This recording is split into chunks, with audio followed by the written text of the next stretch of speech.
Thank you for joining us for another episode of Regarding Consciousness. We are here today with a friend, an incredible human being who's also a practitioner on our om-heals.com platform, Lion Goodman. Lion has been called a belief therapist, a subconscious pattern detective, and a healer of the psyche. He helps people to resolve core wounds from childhood, and I will attest to that. I have done successful sessions with him, and to delete limiting and negative beliefs from the subconscious mind. This helps to clear away any limitations, resistance, or blockages. He helps people to dive down into the causal matrix of the subconscious mind, where your beliefs create your reality. When you change your beliefs, your reality changes immediately and permanently. In addition to his therapeutic coaching, he also trains other coaches and healers in his clear beliefs method. He also works with senior executives who want to change their company culture. Lion, you are such an incredible human being. You've been doing great work in the world with your clear beliefs work. I know I've worked with you. We've referred you many people. Tell me, what do beliefs have to do with our consciousness? First of all, beliefs, when people think about beliefs, they usually think about a mental construct like I believe in Santa Claus, or I believe in God, or I believe I'll have another beer, which is one of my favorite beliefs. Uh, uh, what I've found is that beliefs go much deeper than just mental constructs. They're actually the infrastructure of human consciousness. And, infrastructures like the pipes under the ground that deliver water to your house, right? There's something underneath everything that allows something to happen. So beliefs are the constructs that we create out of our experience. And experience is multidimensional. You're seeing, hearing, feeling, thinking, energetic, relational, all these parts of us, this multidimensional consciousness we have, we're experiencing that all the time. And so when we come to a conclusion, which is a belief, then that conclusion or belief has to also be multidimensional. And most methodologies that try to clear beliefs are one dimensional. Like I'll just clear it from the mental mind, or I'll put a new belief in, and hopefully that will get rid of the old one. But it doesn't work because our beliefs are everywhere in us. And so my methodology that I created is a multidimensional approach to clearing multidimensional beliefs. And that's why it works so well. I remember when we did work together. I mean, you also do a little bit of parts reconciliation work where you look at the different aspects of yourself that may actually have divergent beliefs. Can you talk to us a little bit about that? So, in my case, I'll give a little side note here. I had a part of myself, we call her Juicy, that believes that people need to be punished in order for me and everyone to stay safe, as opposed to the other part, quote unquote, that is called Angel, that feels like you need to be people pleasing to be safe. And these two pieces were at odds with one another. So, talk to us a little bit about how do we work with these disparate parts of ourselves and reconcile them along with our beliefs? Parts of ourselves are the aspects of self that have developed over time to take care of us mostly. Even the inner critic, which most people are familiar with, they hear that voice inside themselves and say, you're doing it wrong, or you're not perfect enough, or there's something wrong with you. Those are parts that developed in our childhood to protect us and help us. So if your parent was critical, like my mother was, then we internalize that voice, put it in our own voice so it sounds like us. And then that part is helping us align with mom, for example. So rather than mom having to tell me I've done something wrong, I tell myself I've done something wrong so that she will like me more. And one of the principles of psychology is that if someone likes you, who has power, they're less likely to throw you out to the wolves. So our primitive mind knows that we need to align with our parents. And so we take on their beliefs because that's the way to become part of a group. If you want to become part of a church, you take on their beliefs. So we know this internally. So our consciousness is constantly trying to internalize how to get along in the world. And so a lot of the programs that we took on as children are now interfering with life. So you may have program from childhood that says, cake good to eat. And now as an Very adult, good to eat, by the way. That is not a belief, that is a certainty. a certainty is a belief that you believe completely. Yes, that's true. So now as an adult, you're trying to lose weight, and so your adult consciousness is saying, I have to stop eating sweets, and your child consciousness is saying, eat cake good. Eat ice cream, good. Eat ice cream and Yes, cake, very good. exactly. Exactly. So most people get stuck because they have these contrary beliefs or contrary parts of themselves that are fighting against each other. And as you know, resistance creates persistence. So if you have two parts of yourself pushing against each other, that's going to persist with the problem. And so, for example, you say, I'm going to lose 5 pounds this month.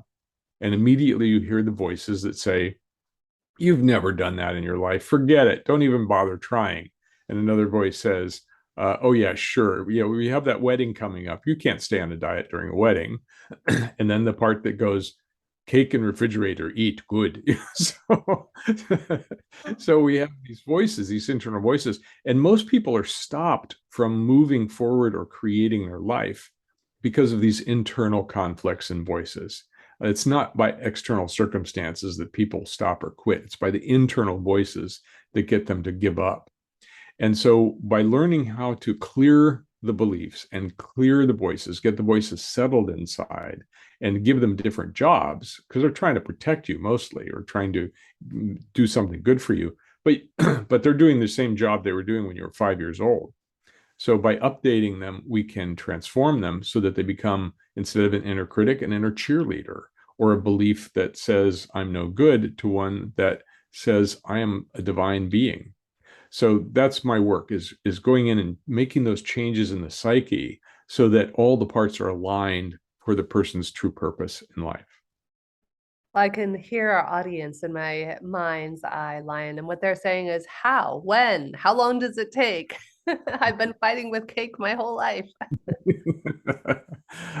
I have a very good relationship with cake myself. It's I love it's my cake. friend. I was bulimic for 10 years, so I made peace with my body and with food a long time ago. So now if I eat something, in fact, I had a funny conversation with Deepak Chopra one day. I was in Italy last year and I was about to have dessert at this restaurant I was at in Tuscany, and Deepak happened to call. And so I step away from dinner.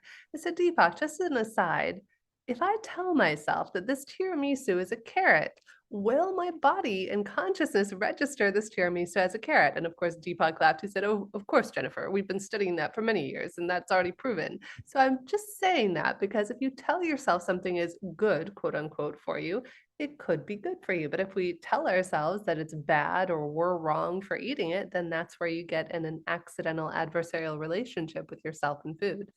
Quick aside. And exactly right, because our body responds to our beliefs, right? Our body is really created out of beliefs. We could even say that DNA is a belief. It's a belief that this molecule goes here and this molecule goes there. So we could look at everything in our human existence as based on beliefs. Now, that's just one perspective. There's lots of other perspectives. You could say that everything's based on emotions or everything's based on thoughts, but beliefs seem to me to be the deep infrastructure, and they explain a lot. Like, why do I do that thing, or why do those other people do that thing? And if we look at history, there's a reason. It's like we're open computers as babies, and we get programmed, but we want to be programmed. We want to survive. And so we're constantly looking around at the world, at our parents, at our siblings, and then our teachers and our friends, to try to acquire the beliefs that will allow us to survive and get along, because we're also social creatures. We belong to a troop. If we don't belong, we're going to be like a monkey that gets pushed out of a troop. We're going to be dead meat. We're going to be a nice snack for a predator. So that's also part of our primitive consciousness. So we want to belong. It's one of our deepest drives. And belonging is, some people will stay in a relationship even though they're being hurt or harmed, because belonging is more important than even physical survival. Wow.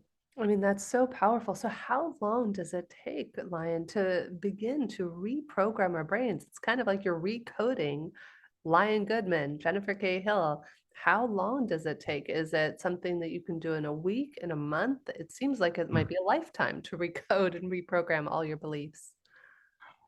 First of all, beliefs come in clusters. So you may have a cluster that includes, I'm no good, there's something wrong with me, nobody likes me, I'm a piece of crap, and I'll never succeed.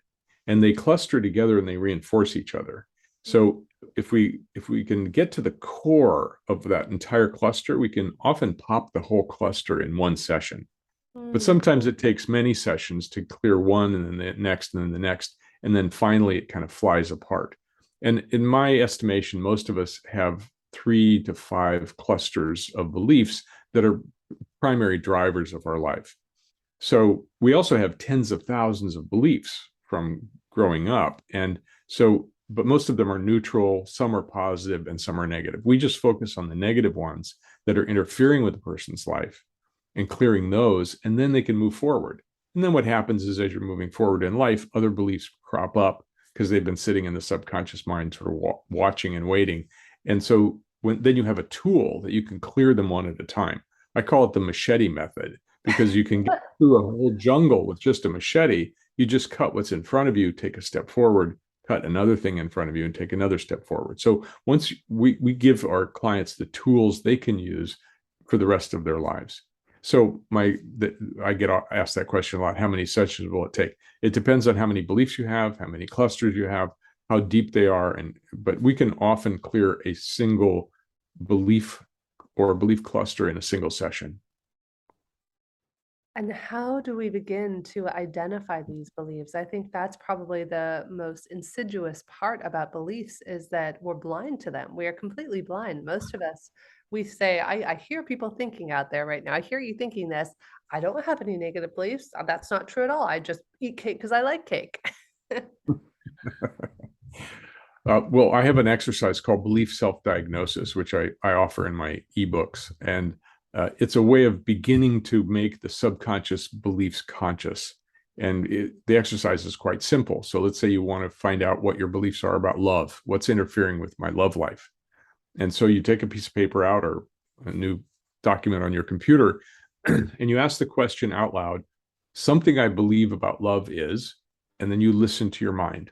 And your mind will feed you the information. And so you write down whatever you hear. Love is hard. Okay, you write down love is hard. Then you ask it again. Something else I believe about love is, love is complicated, because you write that down. And you keep doing that over and over and over again. You might come up with 20 or 50 or 100 beliefs that your subconscious is just offering you. And then you can look through them and say, okay, which of these are really interfering with my life? Which ones are positive for my life? Love is everywhere. Oh, that's a good one. I don't need to change that one. But but love is really complicated and difficult. Yeah, that's one I could work on. Yeah, that's so powerful. And I would imagine that there are probably 20, maybe I'm overestimating key areas. Love, friendship, family, work, blah, blah, blah is blank. That people could just sit down with a piece of paper and explore. I guess you might want to start with the area of life that you're most confronted by, if it was your body or if it was relationships or work or finances, maybe start with the area that's most present in your life, correct? Yes, and then keep going. In fact, in my ebook, the exercise has 24 categories of life, so you're very close estimate. And of course, you can add any category because the exercise works in any area of life. Beautiful. And I know there's another wonderful exercise. Speaking of which, I remember you had joined me a year or two ago for a different show that I had hosted, and we had talked about the idea of pain and how different physical pains show up in our body and how it has almost a touch and a color. Can you talk us through that? That was one of my favorite exercises I've ever learned. I remember before you and I even met, I was taught that by our mutual friend Steve Young, who was teaching your topic in a retreat I was at. I call the process body wisdom. It's actually quite common. There's many people that use it in different ways. I feel like I've really perfected it because it works so well. So whenever you have a body sensation, it's a way of communication. Our whole nervous system is a communication network. And so if you have a pain or a physical sensation, It's a way for the body to say, hey, there's something going on here. And if a messenger comes to your door with a message to deliver and they knock on the door and you ignore them, they start knocking louder. And if you continue to ignore them, they knock even louder, and then they start pounding on the door, and then they get out a sledgehammer and start knocking your door down. That's what sensations are. They're trying to get your attention. And Mm, so if you put your full attention on the body sensation and then you look at it with your full consciousness, you say, okay, what shape is it? How big is it? Where are its outermost limits? How much does it weigh? What's its texture or material that it's made from? What's its temperature? Uh, is it moving or is it still? Is it putting pressure in some direction? And if so, how much? And you're using your consciousness to examine the object of the sensation. And a couple things happen. One is that it begins to dissolve by itself because it's been trying to get your attention to say, hey, I'm here. There's something important to take note of. mm, If it doesn't disappear completely on its own, then that means it's got a message it hasn't delivered. And so you put your attention on it and you ask the question, what message do you have for me? Now, then you listen carefully because it might respond in words, it might respond in sounds, or it might respond in colored lights moving or memories. Anything could happen. But when you give your true attention to it, it enables it to deliver some kind of message. I'll give you a quick example. yes, Um, please. I walked into a party once as an adult, and I knew a lot of people that were going to be at the party, and it was exciting to be there. And as soon as I walked in the door, I started feeling weird. Now, I didn't know what I was feeling, but it was weird. It was like my whole body was going vibrating in some strange way. And I knew that something had been stimulated. I didn't know why, but I immediately sat down on a chair right at the entrance, closed my eyes, and I did exactly this process. I looked at the feeling in my body. It was like all through my body. I felt it. I received it. I received the information because that's what it was trying to send me. And then I asked, what message do you have for me? And immediately I heard, I don't belong here. Mm. That's a belief, right? So sometimes it will give you the belief that's going on. And I recognized, oh, yeah, that's a really old belief that I had as a kid. Somehow it got stimulated. It might have been because of a smell, it might have been because of somebody's color of the outfit they were wearing. It could have been anything, and it doesn't matter what. Something stimulated that old belief. So I did my process of clearing the belief and replacing the belief with I belong here. I stood up, looked around, and it was a completely different party. People were warm and friendly, and they were saying, hey, Lion, come on over, let's talk. And so in that took about 20 seconds. And so in 20 seconds, I shifted my entire consciousness, my entire feeling of that party based on changing a belief. What I'm really present to, Lion, is accountability. Is if we, it would be very easy to blame the people at the party, right? Like it would be very, I remember very clearly when I was, 20 years old and first got to Los Angeles, and you show up to a party and everybody's just kind of checking each other out and look at each other, nobody's talking. It's very easy to categorize people or parties or situations and make the other wrong, right? That's its own set of beliefs that this is wrong, this should not be this way. And what I'm hearing from everything that you've been sharing with us today is that when you do the work, when you put the onus on yourself and you do an internal, if you were, calculation or an internal accounting of where am I accountable for this? Where am I feeling this? Why am I feeling this? And what am I here to learn? That all of a sudden that breaks you free of the proverbial cage that we all seem to live in. That's beautifully said. In fact, I think I might steal Take that from it. Please do. You can have it. I, when you recognize that you are the creator of your reality and that the beliefs are the core tools for doing that creation, then you get curious about, wow, how did I create that reality? So rather than say that person created my reality, that's the victim stance. And so we're always responsible for something. Now, there's an old joke that I'm taking full responsibility, and I've decided that it's my issue that I got into a relationship with an asshole like you. That's not exactly accountability. But we're projecting all the time also because our consciousness, our belief structure is projecting out into the world what we believe, and we see through this filter of our beliefs. So if I believe that people of a certain color are bad, or there's something wrong with them, then when I look out at the world and I see people of that color, that's my feeling that I'm going to generate. It's like, wow, they're bad people. And so the beliefs create our reality by filtering our perceptions, and we use them to actually paint our world. So when you take responsibility as the artist of your life, and then you recognize, oh, I painted the world that way. I wonder why. And so that's, excuse me, that's the point at which you can really start changing your life because you're in charge. Yeah, you reminded me of a beautiful thing that happened probably over a decade ago. I love Agape in Los Angeles, which is a spiritual non-denominational center, and Michael Beckwith runs it. And one particular Sunday I was there, and he wasn't there. Ishmael Tete, this shaman from Africa, was there instead, and he shared a story. And he said, most of us don't think about it, but when we get out of bed every day, we put on a pair of glasses.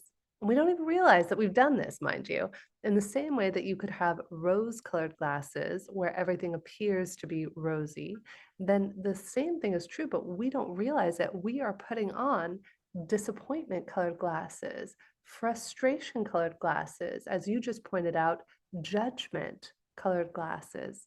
And until we bring, as my friend Arthur Samuel Joseph calls it, conscious awareness to the lenses and the filters and the glasses that we're putting on, we can't do anything about it. And I think our dream for all of us as human beings is, number one, to be able to recognize the filter that we're putting on. Number two, empower ourselves to choose a different filter.